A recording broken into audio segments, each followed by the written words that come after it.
2 Kings chapter 15.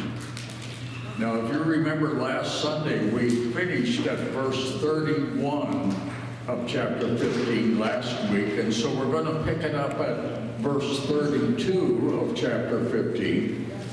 And then we'll be looking at both chapter 16 and chapter 17. We have about 5 more Sundays in 2 Kings. And once we finish 2 Kings, we'll be moving into the Psalms. And we'll be looking, by the way, at the 4th book of the Psalms. And the 4th book of the Psalms actually begins with Psalm 90. So we'll be doing Psalm 90 through Psalm 106, which comprises book 4 of the Psalms.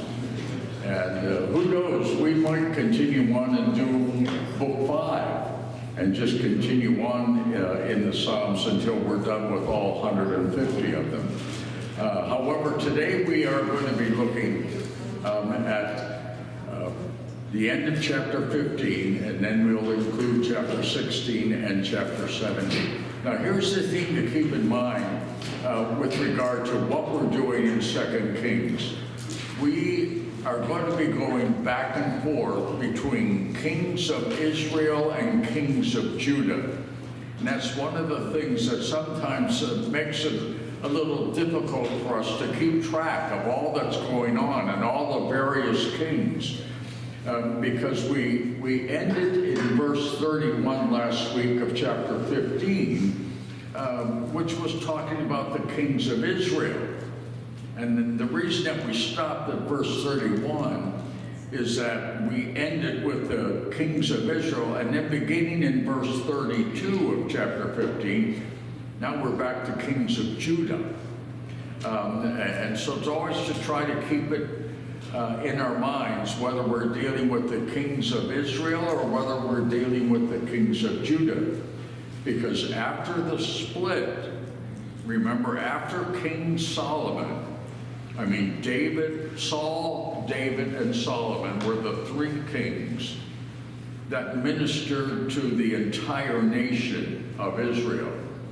But after Solomon, when Solomon's son, Rehoboam, took over, remember there was a revolt, if you will, and Jeroboam came along. He wasn't even in the line of kings at all. And Jeroboam came along, and he took with him 10 tribes. And 10 tribes followed Jeroboam, and they moved from Jerusalem to Samaria. And they took Samaria as their capital. And so for well over 200 years, there was this division between Israel, the 10 tribes, and then the 2 tribes of Judah and Benjamin, and eventually they were just called Judah. Benjamin was very close to Judah geographically, and it was a much smaller tribe, and so often what ended up happening was they were just called Judah, even though Benjamin was there with them. So, while we're in Kings, we're dealing with this division, if you will, with the 10 tribes with their headquarters in Samaria, and then the southern tribes of Judah and Benjamin, which is basically referred to as Judah, and of course they are following in Jerusalem. So that's the difference that we see. So now we're looking at verse 32 of 2 Kings chapter 15. Now in the 2nd year of Pekah, and all the son of Remaliah, king of Israel, Jotham, the son of Uzziah, king of Judah, began to reign.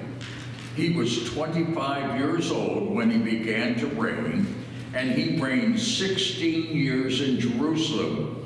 His mother's name was Jerusha, the daughter of Zadok. Now, before we go any further, that ought to cause a little bit of a response in your mind when you read that the wife or the mother of Pekah was a daughter of Zadok. Now, remember who Zadok was. Zadok was one of the high priests, all right? So here is Jotham, the son of Uzziah, and his mother's name, Jerusha, was the daughter of Zadok. So she had some background with regard to Israel, or in this case, Judah's high priest. And we're told about Jotham in verse 34, he did what was right in the eyes of the Lord, according to all that his father Uzziah had done. Now remember, Uzziah had a second name. He was also called Azariah, and he's also called Uzziah. And we see that actually in a number of the kings. And this is why it often is there's a lot of confusion in understanding these kings, because sometimes they have two different names, but the same person. But nevertheless, here is Jotham now. He is the son of Uzziah, and he is now the king of Judah. And it says in verse 34, he did what was right in the eyes of the Lord, according to all that his father Uzziah had done. Nevertheless, the high places were not removed. The people still sacrificed and made offerings on the high places. He built the upper gate of the house of the Lord. Now, you know, we could very easily gloss over that. I mean, we see that statement at the end of verse 35 where it says, he built the upper gate of the house of the Lord. And well, what is so important about that? One of the things we learn about this upper gate, it was actually a pathway between the king's palace and the temple. And so the idea behind building that upper gate was so that Jotham would have the ability to move immediately from the palace into the temple. So the idea of his building this upper gate of the house of the Lord was in order to connect it with the home of the king. And so what was Jotham doing? He was kind of following in his father's footsteps. He is mentioned as doing what is right in the eyes of the Lord, with one exception. And the exception was that he didn't tear down the high places. See, it tells us that in verse 35. The high places were not removed. What were those high places, if you'll remember? The high places is where all of the Canaanites used to worship their idols. They would always worship in the highest place that they could find. And so on all of the various hills as well as mountains, but if there was a high hill, they would build their place of worship on those high places. And unfortunately, many of the Israelites thought that that was a good idea. But where did God tell them to worship? He never told them to worship on the high places. He told them to worship in the temple. And instead of worshiping in the temple, many of them would then, it was more convenient for them, they would say, to go worship on the high places. And so we see this. Now keep in mind, when we study the kings of Israel and Judah, remember that there are no good kings in Israel. Every one of the 19 kings of Israel were classified as evil kings. None of them were said to be good. Out of the 19 kings of Judah, only 8 of them were good. And even though they were classified as good kings, they still had this baggage of not tearing down the high places. And so you can see how God was so upset with his people. Not only was he upset with the kings and the people of Israel, but even Judah. And so we will discover, and we're going to see it actually today, that the northern kingdom, the kingdom of Israel, eventually disappears. They disappeared in the sense that they were conquered by the Assyrians. They were then assimilated into places all throughout the Middle East. And eventually, about 150 years later or so, the same thing happens to Judah. And we'll get into more detail in that as we go further along. So it says in verse 36, the rest of the acts of Jotham and all that he did, are they not written in the book of the Chronicles of the kings of Judah? And in those days, the Lord began to send Rezin, the king of Syria, and Pekah, the son of Remaliah, against Judah. So Jotham slept with his fathers. He was buried with his fathers in the city of David, his father, and Ahaz, his son, reigned in his place. So verses 32 through 38 of chapter 15 bring us back to following the kings of Judah. And so, of course, we learned that after Uzziah died, and remember that the prophet Isaiah was ministering during the kingship of Uzziah.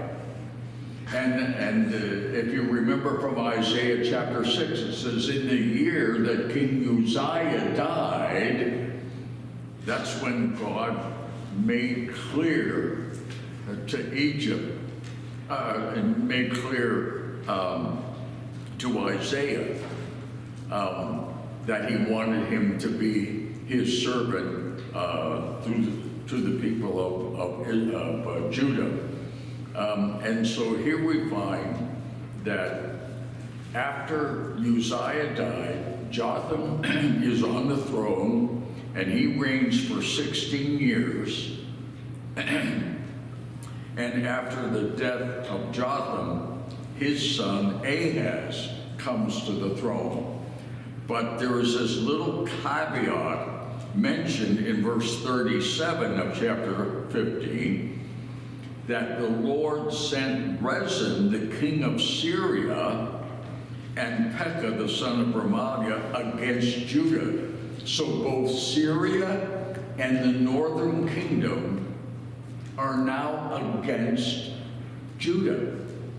So here you have Jew against Jew, in the sense that you have the northern kingdom is against the southern kingdom. And not only is the northern kingdom against Judah, but Syria now are beginning to have raids against Judah. So when Ahaz comes to the throne, all right, so remember now that Ahaz is the grandson of Uzziah. He's the son of Jotham. He comes to the throne of Judah, and when he's on the throne, Judah is experiencing the attacks of many of their brother Jews, if you will, from the northern kingdom, and also Syria.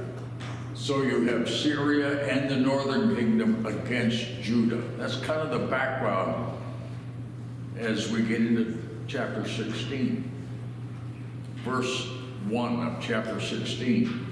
In the 17th year of Pekah, the son of Remaliah, Ahaz, the son of Jotham, king of Judah, began to reign. Ahaz was 26 years old when he began to reign, and he reigned 16 years in Jerusalem.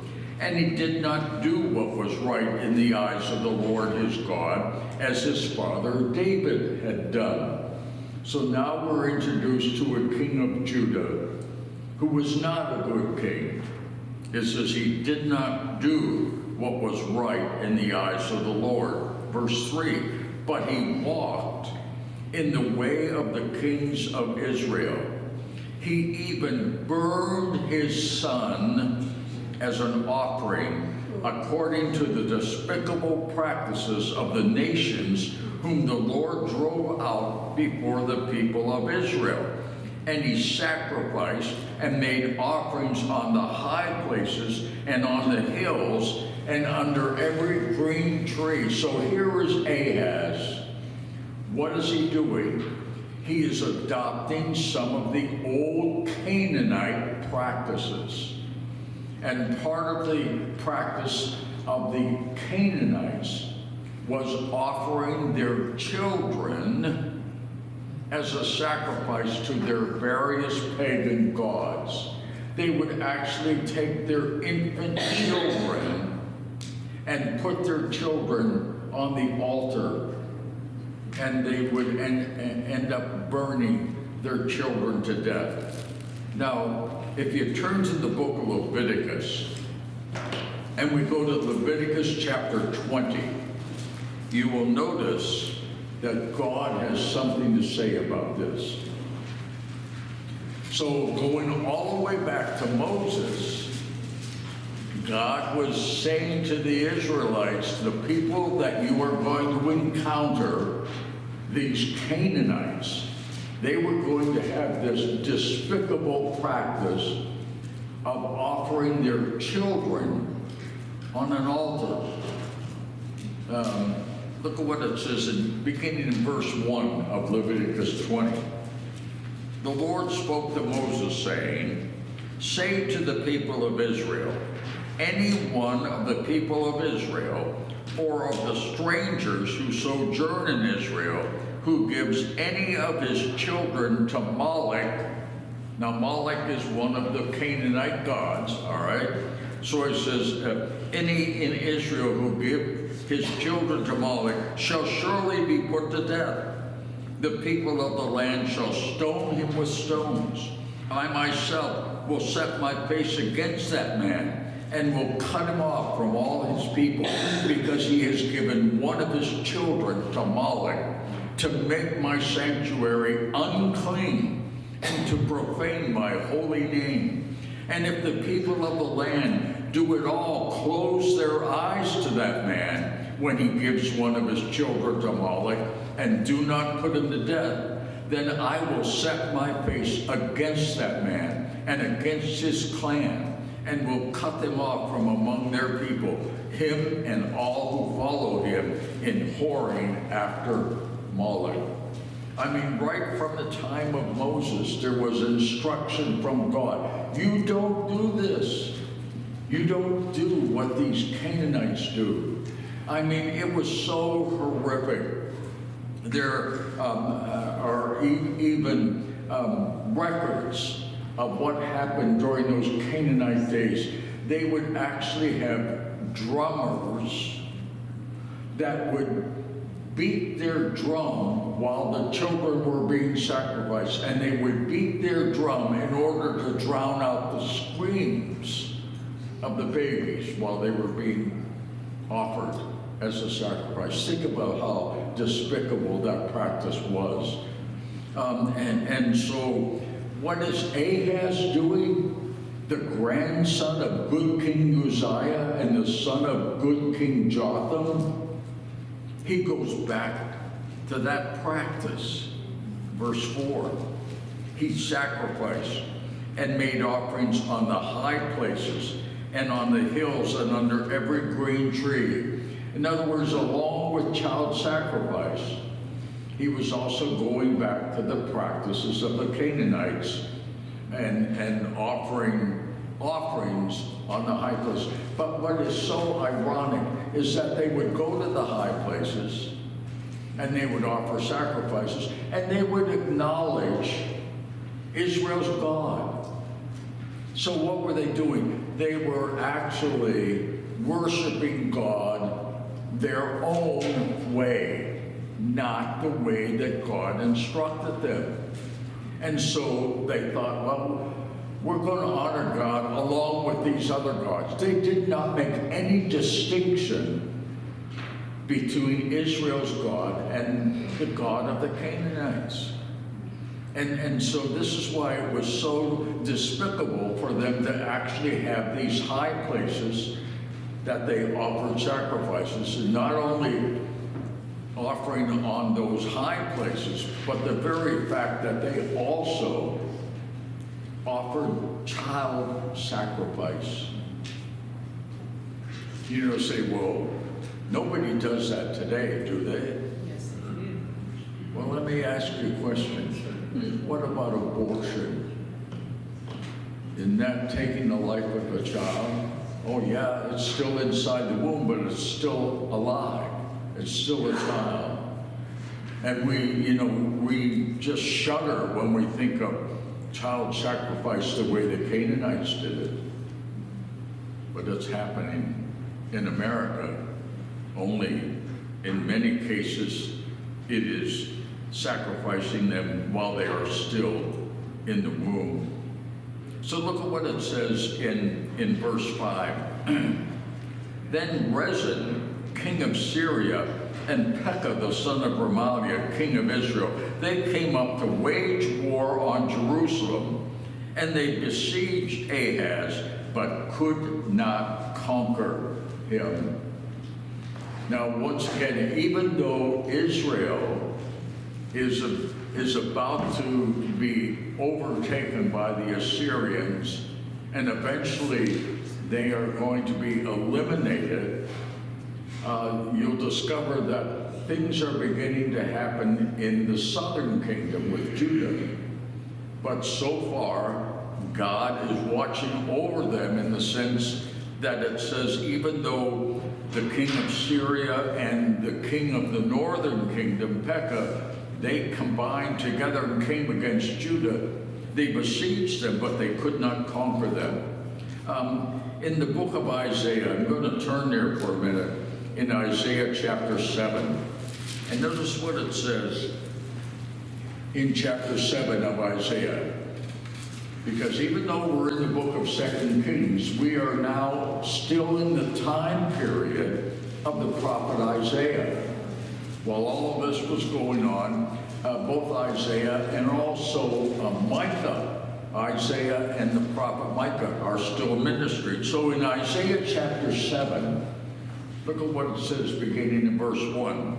In the days of Ahaz, the son of Jotham, son of Uzziah, king of Judah, Rezin, the king of Syria, and Pekah, the son of Remaliah, the king of Israel, came up to Jerusalem to wage war against it, but could not yet mount an attack against it. And when the house of David was told, Syria is in league with Ephraim, the heart of Ahaz and the heart of his people shook as the trees of the forest shake before the wind. And the Lord said to Isaiah, go out and meet Ahaz, you and Shear-Jashub your son, at the end of the conduit of the upper pool on the highway to the washer's field, and say to him, be careful, be quiet, do not fear, and do not let your heart be faint because of these two smoldering stumps of firebrands at the fierce anger of Rezin and Syria and the son of Remaliah. Because Syria with Ephraim, now Ephraim is often a term that is used to refer to the 10 tribes, all right? So he says, because Syria with Ephraim and the son of Remaliah has devised evil against you, saying, let's go up against Judah and terrify it, and let us conquer it for ourselves, and set up the son of Tabeel as king in the midst of it. Thus says the Lord God, it shall not stand, and it shall not come to pass. For the head of Syria is Damascus, and the head of Damascus is Rezin, and within 65 years Ephraim will be shattered from being a people, and the head of Ephraim is Samaria, and the head of Samaria the son of Remaliah. If you are not firm in faith, you will not be firm at all. And again, the Lord spoke to Ahaz, ask a sign of the Lord your God. Let it be deep as Sheol, or as high as heaven. But Ahaz said, I will not ask, and I will not put the Lord to the test. And he said, hear then, O house of David, is it too little for you to weary men, that you weary my God also? Therefore, the Lord himself will give you a sign. Behold, a virgin shall conceive and bear a son. You remember hearing about this at Christmas? This is the context of it. And so there was a special miracle as a preparation for the nation eventually to receive their Messiah. So we go back to 2 Kings, back to Ahaz, the same Ahaz as we just read about in Isaiah chapter 7. So here's what's happening. So here's the king of Syria and the king of the northern kingdom of Israel coming together against Judah, but they couldn't conquer them. Verse 6 of 2 Kings 16.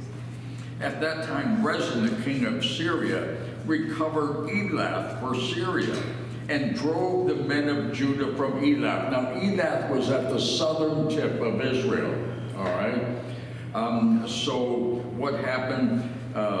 Rezin, the king of Syria, and the king, Pekah, the king of the northern kingdom, they drove the men of Judah from Elath, and the Edomites came to Elath, where they dwell to this day.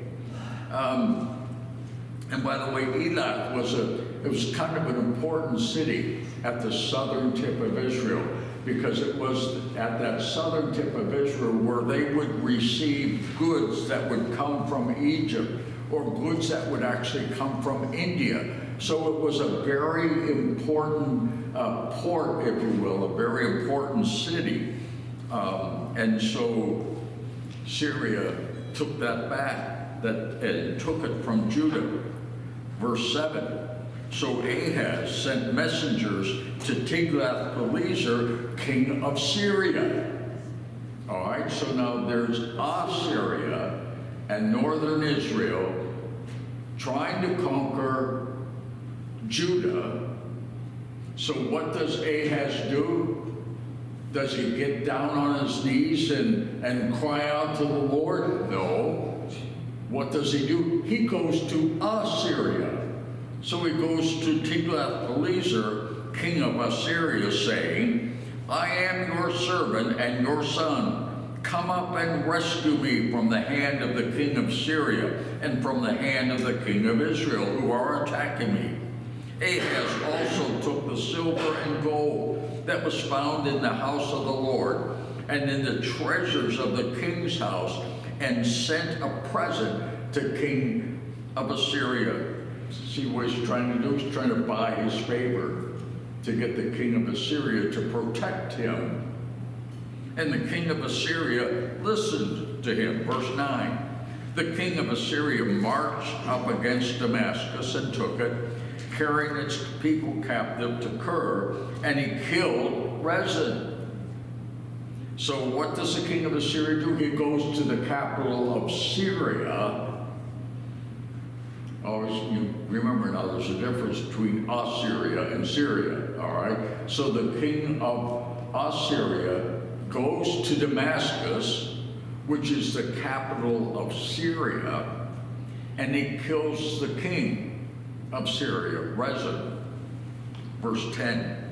When King Ahaz went to Damascus to meet Tiglath-Pileser, king of Assyria, he saw the altar that was at Damascus. And King Ahaz sent to Uriah the priest a model of the altar and its pattern, exact in all of its details. So already we can see the danger of what's about to happen. So the king of Judah, Ahaz, he goes to visit Tiglath-Pileser, the king of Assyria. He goes to see him in Damascus, which, by the way, that the king of Assyria just conquered. He just conquered Damascus. So he goes and he goes into one of their temples and he sees an altar. And what does Ahaz, king of Judah, do? He says, oh man, I like this altar. And so he jots down all the dimensions and he sends it back to Jerusalem, and he says to his priest, I want you to make an altar just like this one. Verse 11. And Uriah the priest built the altar in accordance with all that King Ahaz had sent from Damascus. So Uriah the priest made it before King Ahaz arrived from Damascus. And when the king came from Damascus, the king viewed the altar. Then the king drew near to the altar and went up on it, and burned his burnt offering and his grain offering, and poured his drink offering, and threw the blood of his peace offering on the altar. And the bronze altar that was before the Lord, which, by the way, is the altar that he should have thrown the blood on, according to the law of God. He takes the bronze altar, which is the altar that he should have been worshiping at, and he moves it aside. Verse 14. The bronze altar that was before the Lord, he removed from the front of the house, from the place between his altar and the house of the Lord, and he put it on the north side of his altar. You see what's going on here with Ahaz? We talked about how wicked a king he was. But let me just read it, a couple of verses here from 2 Chronicles chapter 28. You see why occasionally I'm going back and forth, because sometimes Chronicles will give you more details than the book of Kings. So in 2 Chronicles chapter 28, look at what it says in verse 20. Because this is another record of what was going on between King Ahaz of Judah and Tiglath-Pileser of Assyria. So verse 20 of 2 Chronicles 28. So Tiglath-Pileser, king of Assyria, came against him and afflicted him instead of strengthening him. Now remember what Ahaz did? Ahaz goes to Tiglath-Pileser and he says, I want you to help me because I'm being attacked by Syria and the northern kingdom. So what does Tiglath-Pileser do? He came against him and afflicted him, verse 20, instead of strengthening him. For Ahaz took a portion from the house of the Lord and the house of the king and of the princes, and he gave tribute to the king of Assyria, but it did not help him. In the time of his distress, he became yet more faithless to the Lord, this same King Ahaz, for he sacrificed to the gods of Damascus that had defeated him, and said, because the gods of the kings of Syria helped them, I will sacrifice to them, that they may help me. But they were the ruin of him and of all Israel. And Ahaz gathered together the vessels of the house of God and cut in pieces the vessels of the house of God. And he shut up the doors of the house of the Lord, and he made himself altars in every corner of Jerusalem.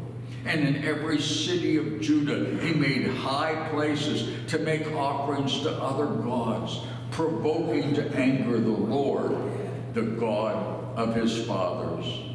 Now the rest of his acts and all his ways from first to last, behold, they're written in the book of the kings of Judah and Israel.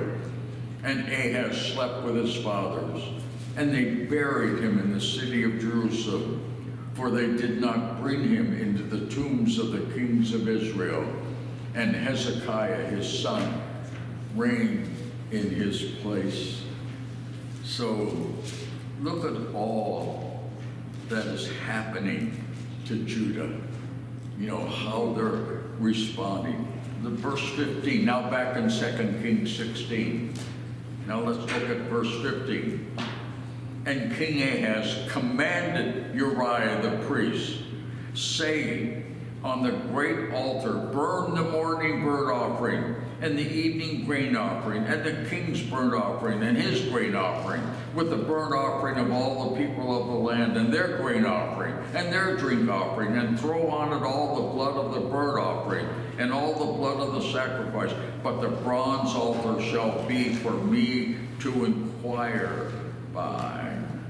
Uriah the priest did all this as King Ahaz commanded. So who's guilty here? Not only is Ahaz, but so is Uriah the priest. Instead of saying no to the king and doing what God wanted him to do, he goes along with King Ahaz. Look at verse 17. And King Ahaz cut off the frames of the stands and removed the basin from them. And he took down the sea from off the bronze oxen that were under it and put it on a stone pedestal. And the covered way for the Sabbath that had been built inside the house and the outer entrance, for the king had caused to go around the house of the Lord because of the king of Assyria. Now the rest of the acts of Ahaz that he did, are they not written in the book of the Chronicles of the kings of Judah? And Ahaz slept with his fathers and was buried with his fathers in the city of David, and Hezekiah his son reigned in his place. We could probably say that Ahaz was the worst king of Judah, just because of all that he did. Kind of interesting. Probably the worst king of Israel was Ahab, and the worst king of Judah was Ahaz. Talk about trying to keep all these people straight in their minds. But here, Ahaz, the worst king of Judah. Now, look at verse 1 of chapter 17. In the 12th year of Ahaz, king of Judah. Now, we're going back now in history. Now, keep in mind that everything is not always following one right after the other. So now in chapter 17, we're going back to the 12th year of Ahaz. Now, remember, Ahaz was king for how long? 16 years, right? So now we're going back to the 12th year of Ahaz in verse 1 of chapter 17. So in the 12th year of Ahaz, king of Judah, Hoshea, the son of Elah, began to reign in Samaria over Israel, and he reigned 9 years. Now, who's this Hoshea? He is another king, certainly not from the line of kings of Israel. You know, there have been so many different kings of Israel that were not sons of any of the true kings. And they came from all over. Now, remember Pekah? Pekah was the king of Israel. Well, Hoshea killed him. And in fact, you see in verse 30 of chapter 15, Hoshea, the son of Elah, made a conspiracy against Pekah, the son of Remaliah, and struck him down and put him to death, and reigned in his place in the 20th year of Jotham, the son of Uzziah. So, what does Hoshea do? He's now the king of Israel back in time, all right, back in the 12th year of Ahaz. Verse 2 of 17. And he did what was evil in the sight of the Lord, yet not as the kings of Israel who were before him. So Hoshea was an evil king, but he wasn't as evil as some of the others, is what the author of Kings is telling us. Against him came Shalmaneser, king of Assyria, and Hoshea became his vassal and paid him tribute. So Shalmaneser is the son of Tiglath-Pileser, all right? But the king of Assyria found treachery in Hoshea, for he had sent messengers to So, the king of Egypt, and offered no tribute to the king of Assyria, as he had done year by year. Therefore the king of Assyria shut him up and bound him in prison. Then the king of Assyria invaded all the land and came to Samaria, and for 3 years he besieged it. And in the 9th year of Hoshea, the king of Assyria captured Samaria, and he carried the Israelites away to Assyria and placed them in Hala and on the Habor, the river of Gozan, and in the city of the Medes. So what is this?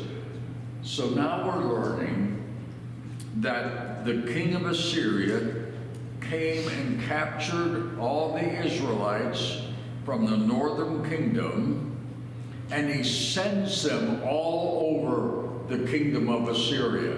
He sends them everywhere, names some of these key cities of the Assyrians now have Israelites living there.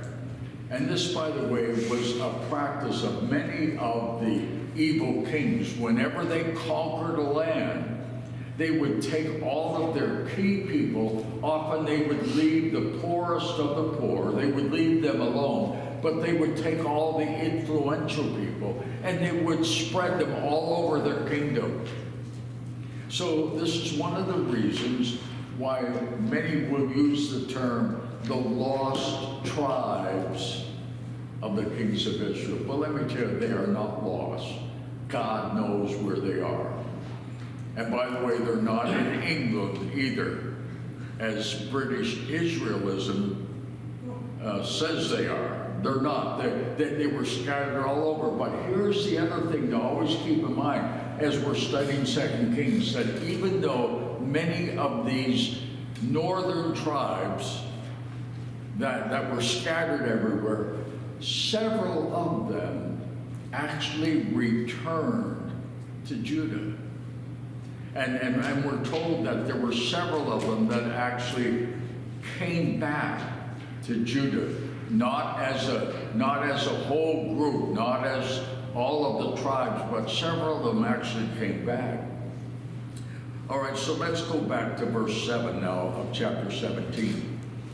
And this occurred, that is, the sending of them all across the Assyrian Empire. This occurred because the people of Israel had sinned against the Lord their God, who had brought them up out of the land of Egypt from under the hand of Pharaoh, king of Egypt, and had feared other gods, and walked in the customs of the nations, whom the Lord drove out before the people of Israel, and in the customs that the kings of Israel had practiced. In other words, it's going back to, not only did they follow the customs of the people of Egypt, but they also followed the customs of the Canaanites that they drove out. Verse 9, and the people of Israel did secretly against the Lord their God things that were not right. They built for themselves high places in all their towns, from watchtower to fortified city. And you know, God warned them about that in Deuteronomy chapter 12, going all the way back to the days of Moses now.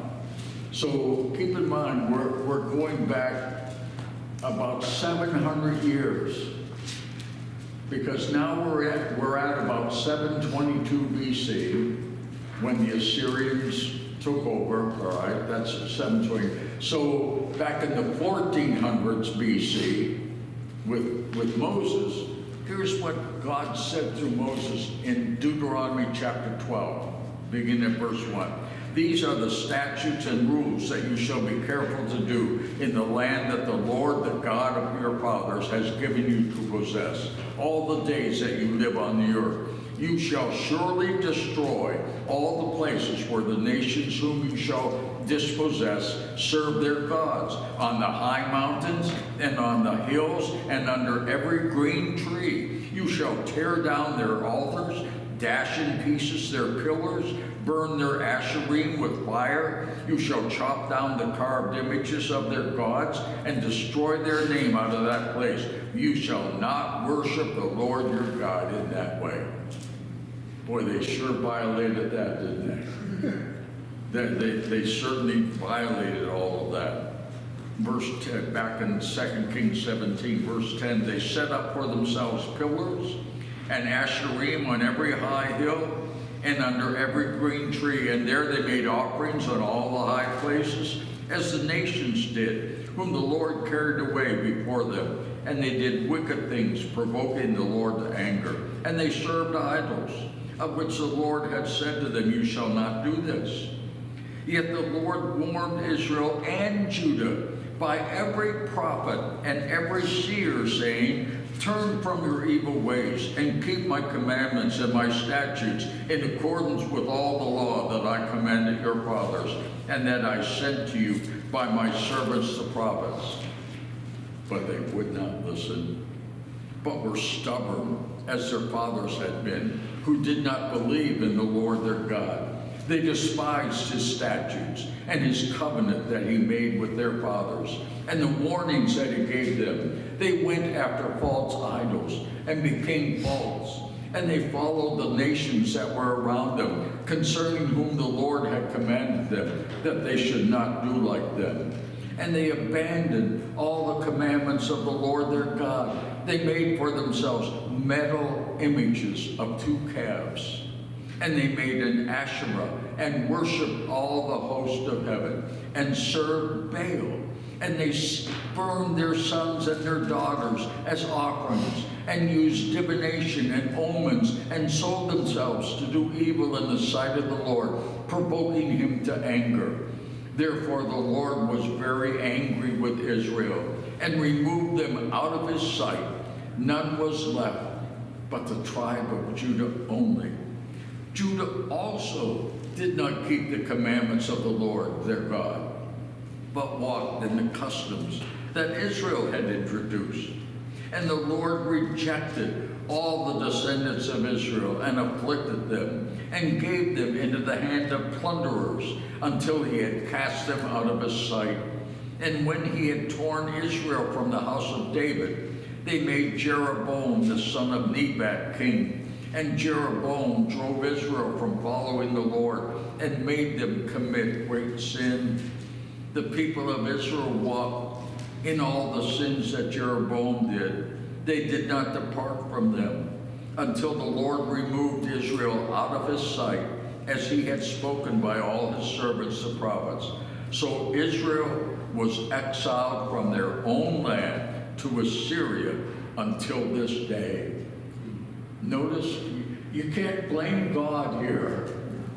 I mean, look at all the warnings that he gave to them. He sent prophets. He sent his own people the message, don't do this. And they rebelled and did it anyway. Look at verse 24. And the king of Assyria brought people from Babylon, Cutha, Abba, Hamath, and Sepharvaim, and placed them in the cities of Samaria instead of the people of Israel. And they took possession of Samaria and lived in its cities. That's what we were just talking about earlier, how they would take them and send them all throughout their kingdom. Verse 25.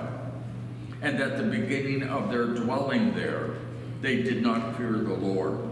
Therefore the Lord sent lions among them, which killed some of them. So the king of Assyria was told, the nations that you have carried away and placed in the cities of Samaria do not know the law of the God of the land.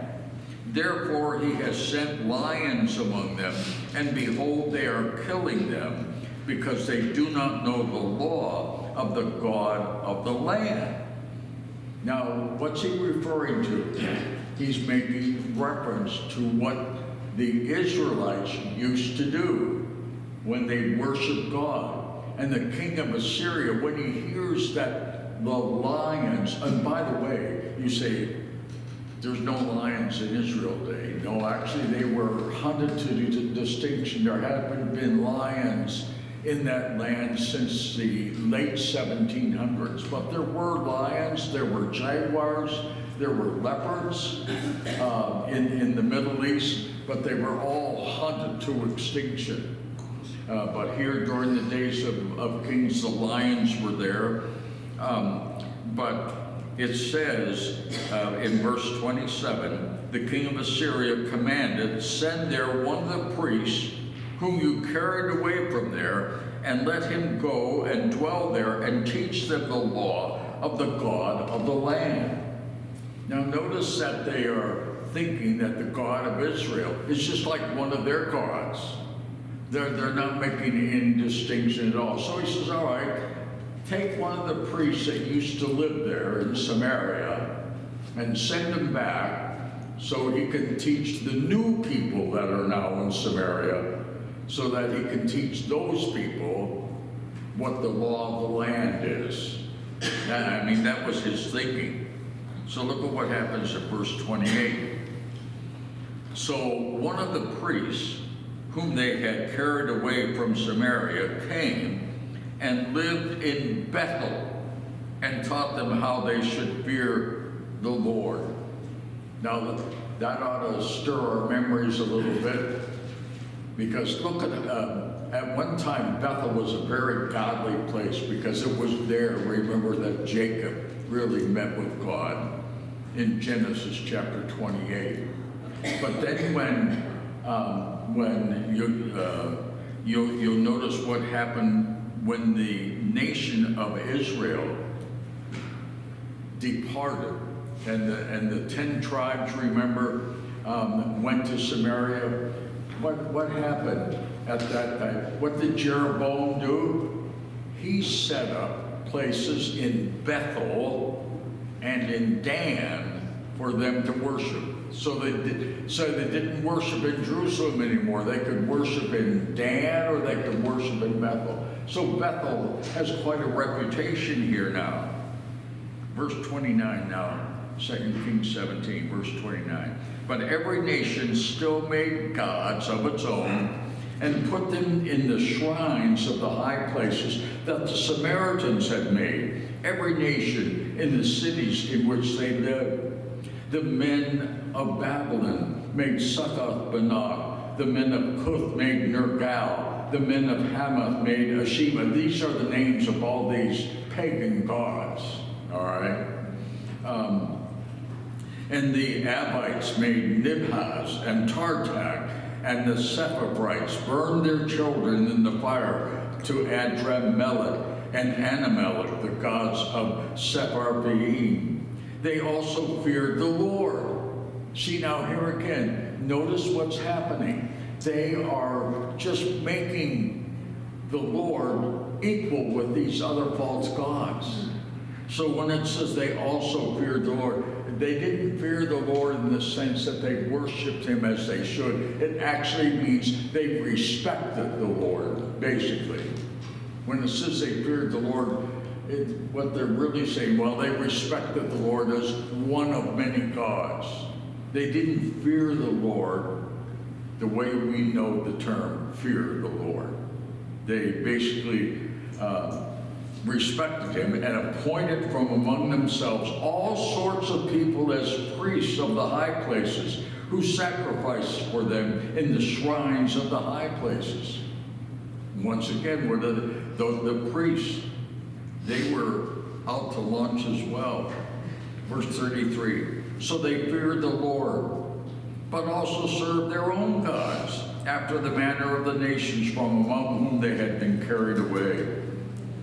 Today we call that syncretism, you know, where they just bring all these different religions together and say they're all good. To this day, verse 34, they do according to the former manner. They do not fear the Lord. Lord. They do not follow the statutes or the rules or the law or the commandment that the Lord commanded the children of Jacob, whom he named Israel. The Lord made a covenant with them and commanded them, you shall not fear other gods or bow yourselves to them or serve them or sacrifice to them, but you shall fear the Lord, who brought you out of the land of Egypt with great power and with an outstretched arm. You shall bow yourselves to him, and to him you shall sacrifice. And the statutes and the rules and the law and the commandment that he wrote for you, you shall always be careful to do. You shall not fear other gods. And you shall not forget the covenant that I've made with you. You shall not fear other gods. You shall fear the Lord your God, and he will deliver you out of the hand of all your enemies. However, they would not listen, but they did according to their former manner. So these nations feared the Lord and also served their carved images. Their children did likewise, and their children's children, as their fathers did. So they do to this day. What a terrible, terrible message of how Israel responded. Now, Lord willing, next Sunday, we're going to be looking at chapter 18 and 19, and Hezekiah comes on the scene. And so in the midst of all of this terribleness of chapter 16 and 17, we now come to Hezekiah, who was a good king. And so we'll look at something a little more positive next Sunday. But keep in mind, even the most religious of people can bring upon themselves the terror of the Lord. God was so angry with these religious people, but they were following the wrong God. That's why it is so important for us to know the Lord and to serve him with all of our hearts. Father, thank you for letting us live where we live today, where we have heard the gospel. We've heard the true message of salvation, and we are so grateful for the day that we came to faith in your beloved Son, who loved us and gave himself for us. Thank you, Father, that we can look forward to a day in which we will be with you forever. And we thank you for your marvelous grace. We thank you for the joy that we have in our hearts because we belong to you. And Father, may we be faithful in standing up for what is right, what is true, what is according to your word. Help us, Father, to be the kind of people that you would have us to be. Dismiss us from this time together with your blessing, we pray, and we'll give you the thanks for it in Jesus' name.